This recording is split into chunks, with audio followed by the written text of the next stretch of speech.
안녕하세요. 이한희 목사입니다. 여러분 주일 준비 잘 돼 가십니까? 예, 우리가 어렵게 예배의 자유를 회복했는데 정말 잘 준비해서 예배 드리시기를 바랍니다. 예배를 하루 앞두고 의미 있는 소식이 있어서 함께 나누고 싶은데 알고 계신 분들은 다 알고 계실 것 같아요. 2022년도 6월 10일 서울행정법원이 처음으로 정부의 대면 예배 금지 정책이 잘못되었다라는 원고 승소 판결을 내렸습니다.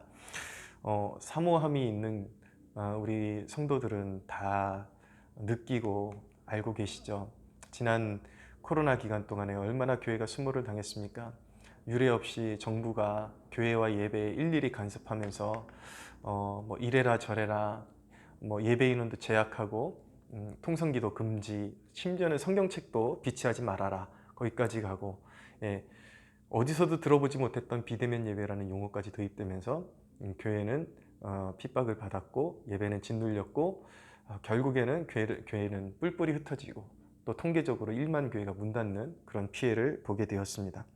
그런 상황 가운데서, 그런 험난한 과정을 거쳐오는 가운데서 이런 판결이 내려졌다는 것은 매우 고무적이죠. 왜 진작에 코로나 중심에서는 이런 판결이 내려지지 못했는지 좀 의아하지만, 물론 권력의 눈치를 봤을 수도 있지만 이제라도 이런 잘못된 것들이 하나씩 잡혀간다라는 이런 모습이 좀 감사하게 다가왔습니다. 그런 고무적인 판결이 한 번 전에도 있긴 있었죠. 2021년도 7월 16일에 예배의 자유가 헌법의 기본적인 권리다라는 판결이 있었습니다. 그래서 전적으로 비대면 예배 드리게 하는 것은 맞지 않다. 성도들이 예배를 드릴 자유가 있다라는 일련의 판결이 있었지만 그나마 19명이라는 제한이 있었습니다. 사실은 비대면 예배와 동일한 것이죠. 그런데 이번에 정부의 대면 예배 금지가 잘못되었다라는 이 판결은 처음이고 굉장히 의미가 있는 그런 소식이라고 말하지 않을 수가 없습니다.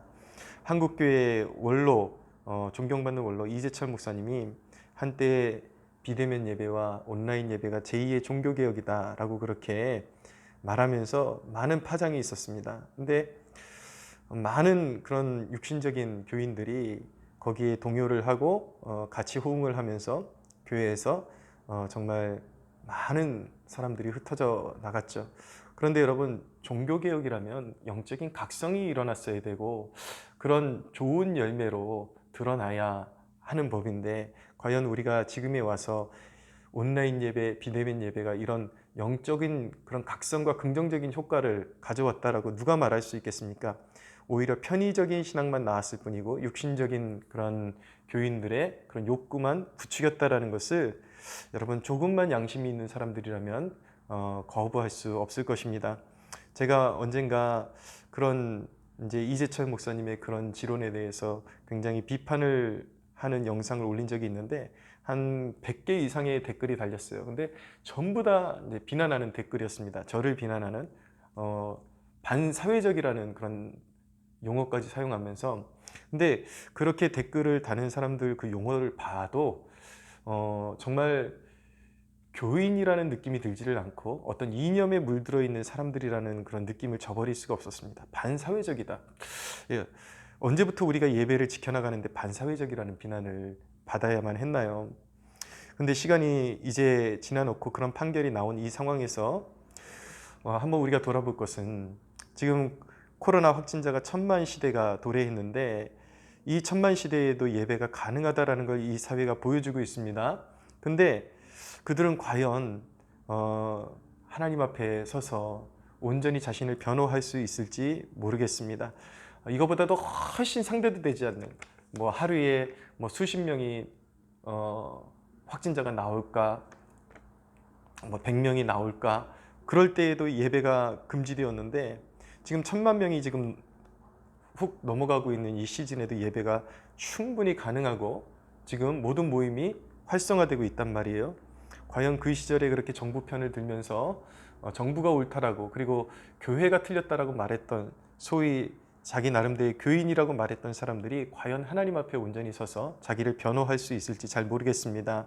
당시에 보면은 자기의 생계를 위해서는 직장에 나가야 된다, 뭐 먹고 살아야 되니까 지하철도 타야 되고 버스 타야 되고, 그런 부분에 있어서는 자기를 합리화시키지만 교인이라고 하면서 교회가 모여서 예배 드리는 것은 절대 안 되고 오히려 반사회적이라고 비난했던 사람들, 지금 와서 보면 그들은 영적으로도 사회적으로도 잘못된 그런 판단을 가지고 있는 사람들이었다는 것이 드러나게 된 것입니다. 결국 이번 그런 어떤 행정법원의 판결을 통해서 결국 그동안의 비대면 예배가 사실은 방역이 아니라, 온전한 방역이 아니라 국민을 위하고 또 교회를 위한 것이 아니라 부당한 핍박이고, 그리고 정치적인 방역이었다라는 것을 여실히 드러내 준 것입니다. 이번 기회를 통해서 우리는 나라 살림을 누구에게 맡기느냐가 참 중요함이 드러났습니다. 그것을 보게 되었습니다. 정말 사회주의를 이념으로 탑재하고 있는 정치인들이 얼마나 교회에 적대적인지도 보게 되었습니다. 정세균, 김부겸, 그들의 이름을 잊지 않겠습니다. 정은경, 그들의 이름을 잊지 않겠습니다. 문재인, 그들의 이름을 잊지 않겠습니다.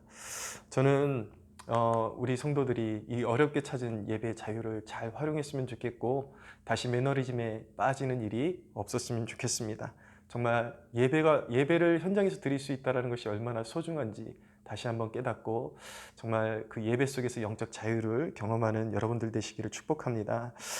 소원하건대 다시는 이 민족교회가 종의 멍에를 매는 일이 이 나라에서 일어나지 않기를 그렇게 소원해 봅니다.